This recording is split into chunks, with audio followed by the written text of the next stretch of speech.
Hey guys, welcome back to Kirtan ব্লগে আপনাদের সবাইকে স্বাগত। আপনারা সবাই কেমন আছেন? আশা করি আপনারা সবাই অনেক অনেক অনেক ভালো আছেন, আর আমিও ভালো আছি আপনাদের ভালোবাসা এবং আশীর্বাদে। আর সকাল হলে প্রত্যেকটা মেয়ের যা যা কাজ হয়, আমারও সেম কাজ, বাট প্রচুর কাজ থাকে তার ফাঁকেও। আর সেই জন্য আমি সজ্জা ঘুম থেকে উঠে, আপনারা সবাই জানেন আমার প্রচুর খিদে পায়, আর আমি সেটা সহ্যও করতে পারি না। তো কালকে না এক প্যাকেট তেল এনেছিলাম, সর্ষের তেল, কিন্তু সেটাকে ঢেলে রাখতে ভুলে গেছিলাম। রান্না করতে গিয়ে দেখলাম যে তেলের প্যাকেটটা আমি কেটেই রাখিনি। তো বাধ্য হলাম তেলটাকে কেটে আর বোতলে ভরতে। এই তেল প্যাকেটে কেটে বোতলে ভরতে গিয়ে অনেকে তেল বাইরে ফেলে দেন, কিন্তু এভাবে কেটে আর এভাবে বোতলে ভরলে এক ফোঁটাও তেল আপনার ফ্লোরে পড়বে না। আর বাকি তেলটা আমি রান্নায় দিয়ে দিলাম। আর আগের দিন আপনাদের দেখিয়েছিলাম যে আমি কী নিয়ে এসেছিলাম, ফলুই মাছ নিয়ে এসেছিলাম, সেটা ফ্রিজে ছিল, সেটাকে আমি ভালো করে ধুয়ে নিয়েছি। নিয়ে এবার লবণ হলুদ মাখিয়ে নিচ্ছি, যে এইটা দিয়ে আমি আজকের কি রান্না করি। দেখুন, যে আমার মনে হয়েছে যে এই গরমে, ভ্যাবসা বস্তা পচা গরমে কি রান্না করে খাওয়া যায়, যে একটু হালকা পাতলা ঝোল হলে ভালো হয়। তো ওই জন্য জ্যান্ত জ্যান্ত এই যে ফলুই মাছগুলো, পুকুরের মিষ্টি জলের মাছ হয়, তো এই মাছগুলো দিয়ে আলু টমেটো দিয়ে ঝোল করব মনস্থির করেছি। আলু বের করতে গিয়ে দেখলাম আলু অনেকগুলোই পচে গেছে। কি করি, মানে আমরা মানুষরাই পচে যাচ্ছে এই বস্তা পচা গরমে, আর আলুদের কি দোষ দেবো বলুন তো। তাই তাড়াতাড়ি করে দুটো চারটে আলু কেটে নিচ্ছি। আমি আলু ভালো খাই না, তবুও আলু কেটে নিচ্ছি, কারণ ভালো লাগবে না আলু টমেটো ছাড়া মাছের ঝোলটা। এদিকে দেখুন আমার মাছ ভাজা হয়ে গেছে, আলুটাও কেটে ধুয়ে নিয়েছি সেই পাকে মাছটাকে। এদিকে ভাতও হয়ে এসছে, আমার ভাত ফুটে উঠেছে। এদিকে আমি সেই মাছ ভাজা তেলের উপরে আলুগুলো বসিয়ে দিলাম, আর আলু বসিয়ে দিয়ে ভেজে নিচ্ছি তাড়াতাড়ি করে। আর ভেজে নিয়ে আমি তুলছি। আর কি করব বলুন তো, এদিকে ক্যামেরা ধরবো না এদিকে ভিডিও বানাবো, কি করে বুঝতে পারি না। না এদিকে রান্না করব, এদিকে মশলা করে রেখেছিলাম, আর সেই বাটা মশলা দিয়ে আর আমি কি করেছি, আলু আর মাছগুলো ভেজে রাখা সেগুলো দিয়ে নাড়িয়ে চাড়িয়ে নিলাম। আমি আবার মাছ না একটু কাঁচা কাঁচা থাকলে আমি খেতে পারি না, আমি একটু কড়া ভাজা খাই মাছের।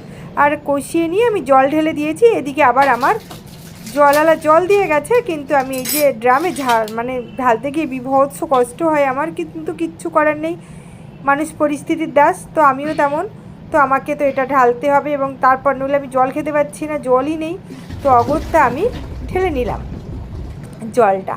আর জলটা ঢেলে নিয়ে মনে হলো শান্তি। এবার থেকে ভেবেছি এরকম জলের ড্রাম নেবো না, বিভৎস কষ্ট হয় আমার, আমার হাতে হাতে ব্যথা পাই। তারপরে মনে হলো রান্না হতে হতে আমি স্নানটা সেরে আসি, কারণ আমার স্নান করে এখনও পুজো দেওয়া বাকি আছে। আমার স্নান হয়ে গেছে, আমি এবার জামাকাপড়গুলো মেলে দিয়ে এসে পুজো দিতে গেলাম।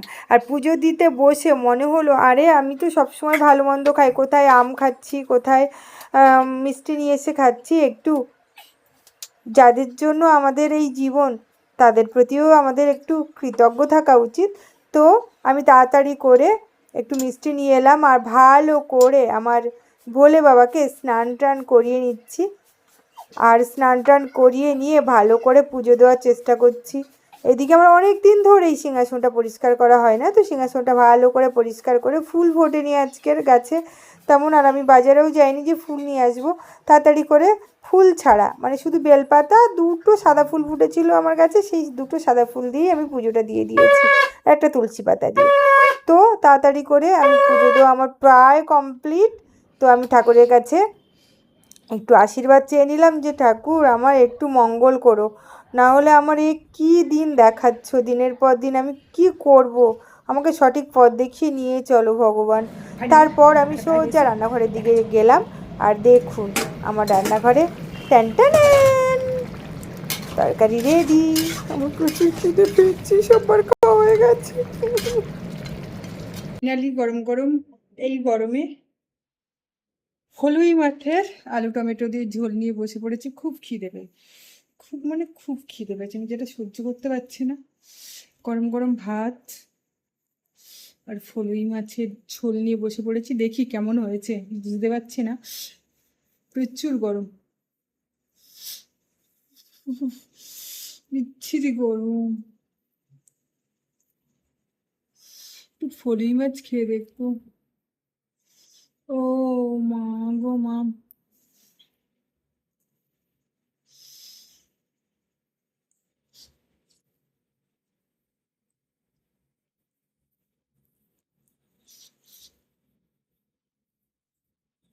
কে কে এরকম ফলি মাছ খেতে পছন্দ করেন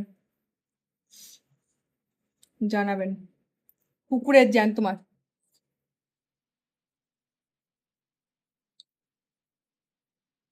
আমি ভীষণ ভালো খাই।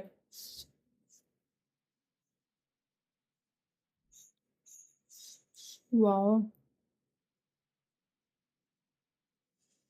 ফলি মাছ মানে জাস্ট আর কিছু যাই না।